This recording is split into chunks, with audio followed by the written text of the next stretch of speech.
다양한 동물의 생태와 습성을 알아보고 그 속에 담긴 과학을 찾아보는 시간입니다. 사이언스주 이동은 기자와 함께하겠습니다. 어서 오세요. 안녕하세요. 네, 오늘은 어떤 동물을 만나볼까요? 네, 이제 며칠 있으면 크리스마스인데요. 이제 이맘때쯤 빠질 수 없는 동물이 있습니다. 이 산타의 썰매를 끄는 루돌프인데 네. 오늘은 이 루돌프의 실제 주인공인 술록에 대해서 이야기를 나눠보겠습니다. 네. 자, 그런데 저도 술록에 대해서 궁금한 게 많았는데 사슴이 아니라 술록이라고 부르는 게 맞는 거죠?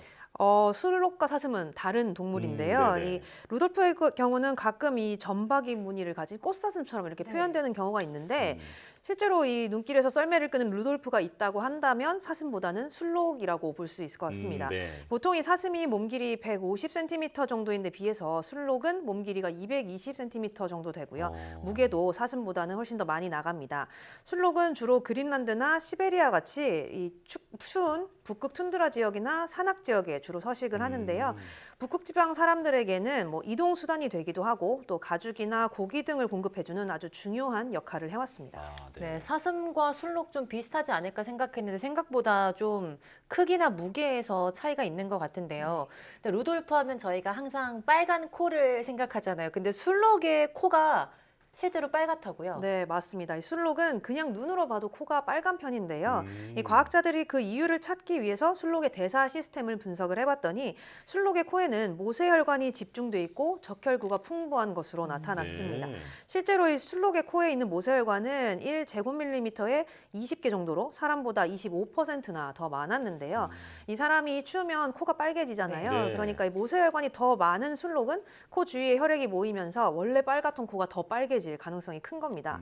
또 이 술록은 사람처럼 땀을 흘려서 열을 식히지를 못하기 때문에 코로 혈액을 집중해서 열을 식히는 역할도 하는데 네. 실제로 이 연구팀이 술록을 러닝머신에서 달리게 한 뒤에 열화상 카메라로 촬영을 해봤더니 코의 온도가 다른 곳보다 훨씬 더 높은 것이 확인이 됐습니다. 온도를 보면 뭐 대략 25도에서 30도 사이로 올라가는 것을 알 수가 있죠. 네.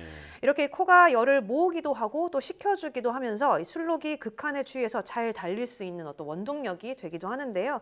이 모세혈관이 많으면 전달되는 산소량도 늘어나면서 온도 조절에 도움을 주기 때문에 땀을 흘리지 않는 이런 술록한테는 이 몸 전체의 온도를 유지하는데 이 코가 큰 역할을 한다고 합니다. 네, 우리가 아는 것처럼 술록의 코가 밤길을 밝히는 역할을 하는 건 아니지만 실제로 술록의 이 몸에는 아주 중요한 역할을 하는 거였네요. 네, 맞습니다. 사실 이 술록이 겨울철 밤길에도 길을 잃지 않고 뭐 썰매를 끈다거나 이렇게 움직일 수 있는 것은 코보다는 눈의 역할이 큰데요. 이 술록은 사람이 볼 수 없는 자외선을 감지할 수가 있습니다. 네. 동물에게는 이 어두운 곳에서도 잘 볼 수 있도록 망막에 일종의 반사판 같은 것이 있는데 술록은 이 반사판의 색깔을 계절에 따라 바꿀 수가 있는데요.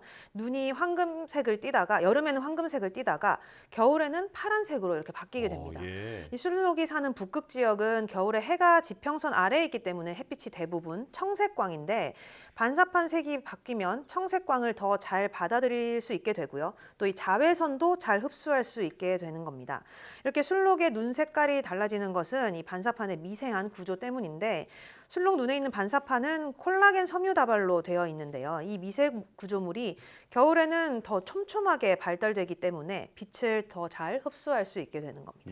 네, 정말 그 루돌프처럼 코가 빨간 것도 또 선물을 전해주기 위해서 겨울철에 더 시각이 좋아지는 것도 또 극한 환경에서 살아남기 위한 결과라고 볼 수 있으니까 굉장히 신기한 것 같습니다. 네, 맞습니다. 또 뭐 이런 술록은 반추 동물이기도 한데요. 반추 동물은 이 소와 같이 윗속에 넣어둔 먹이를 입으로 다시 올려서 씹어 삼키는 어떤 되새김질 같은 것을 하는 동물입니다. 네. 근데 술록은 북극 같은 극지 환경에서 살아남도록 진화한 유일한 반추 동물이라고 하는데요. 네. 극지방은 춥고 식량이 부족할 뿐만 아니라 하루 내내 낮이 계속되는 백야 현상이 일어나기도 하고 또 밤이 계속되는 극야 현상이 반복해서 일어납니다.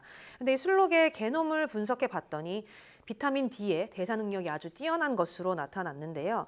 다시 말해서 이렇게 긴 낮과 긴 밤이 이어지는 불규칙한 이런 극지 환경에서 일사량이 적어도 신체 리듬이 적응할 수 있도록 발달했다고 볼 수 있을 것 같습니다. 네, 아주 적응력이 뛰어난 동물이라는 생각이 드는데요. 자, 이런 극한 환경에서 살아남으려면 먹이를 구할 뿐 아니라 또 천적을 피하는 방법도 나왔어야 할 것 같아요. 네, 맞습니다. 그래서 술록에게는 자신의 무리를 지키는 아주 독특한 방법이 있는데요. 술록의 태풍이라고 불리는 집단 행동입니다.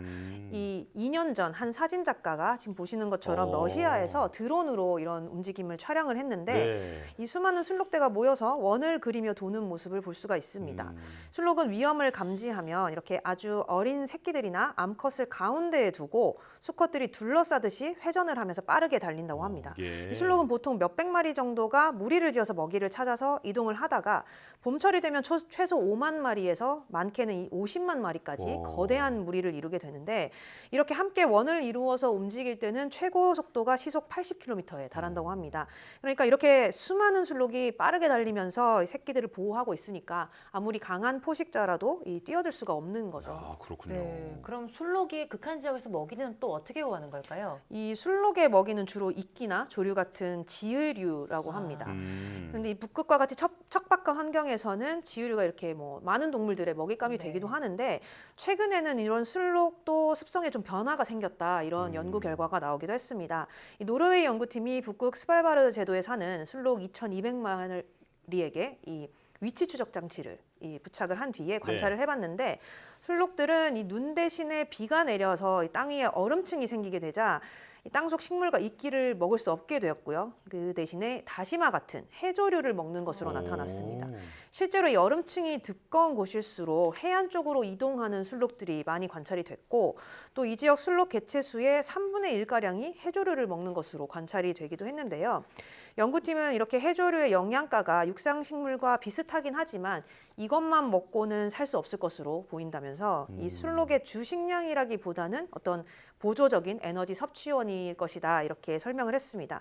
결국은 이 지구 온난화로 인해서 이상기후 현상이 발생을 하면서 땅속 식물이 줄어들고 해조류는 늘어나게 됐고요. 이 술록은 나름대로의 어떤 적응 방법을 찾았다 이렇게 볼 수가 있겠죠. 네, 사실 그동안 소개했던 동물들은 다 기후 변화 때문에 뭐 서식지가 사라지고 있다 이런 아무런 소식만 들었었는데 네. 지금 적응을 잘하는 걸 보니까 기특하게 느껴지기도 합니다. 네. 자, 그런데 기후 변화로 인한 피해도 있겠죠. 네, 맞습니다. 실제로 지난 2019년에는 이 북극해의 기후 변화로 이 스발바르 제도에서 200마리가 넘는 술록이 한 번에 굶어 죽는 일도 있었습니다. 예. 과학자들이 이곳에서 술록을 관찰한 지 40년 만에 이런 일은 처음 있었다고 하는데요. 이 전년도인 2018년 말쯤에 스발바르 제도에는 기온이 아주 크게 오르면서 많은 비가 내렸고 이 빗물이 얼어붙으면서 이전보다 두꺼운 얼음층이 만들어졌습니다. 그러니까 술록이 얼음에 덮인 풀을 뜯어먹지 못하고 해초 등으로만 버티다가 결국은 굶어 죽게 된 것이죠. 예. 기후변화의 영향은 이 술록의 크기에서도 엿볼 수 있다고 하는데요. 이 산타 마을로 잘 알려진 핀란드 라플란드에서는 술록들이 점점 작아지고 있다 이런 연구 결과가 있습니다. 영국 연구팀이 1994년에 태어난 술록의 평균 무게를 재봤더니 55kg 정도로 나타났는데 이후에 2012년에 태어난 술록은 48kg 정도로 이 18년 사이에 13% 정도 몸무게가 줄어든 것으로 나타났습니다.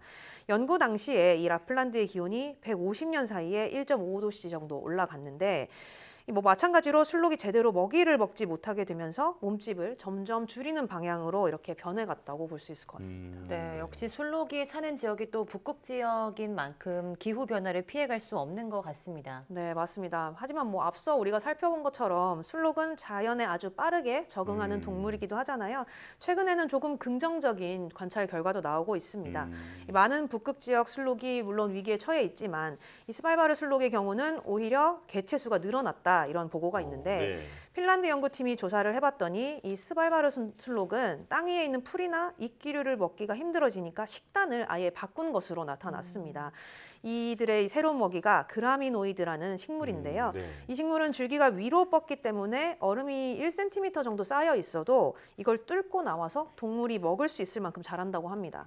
또 영양분도 술록이 겨울을 버틸 수 있을 만큼 풍부하다고 하는데 많은 곳에서는 이 온난화로 인해서 술록이 좀 고통을 받는 것은 사실이지만 이렇게 변화에 적응해가는 모습도 관찰되고 있다 이렇게 연구팀은 설명을 했습니다. 예. 자, 오늘은 크리스마스를 앞두고 루돌프 술록에 대해서 알아봤는데 알면 알수록 매력적인 동물이라는 생각이 들었습니다. 이동훈 기자와 함께했습니다. 고맙습니다.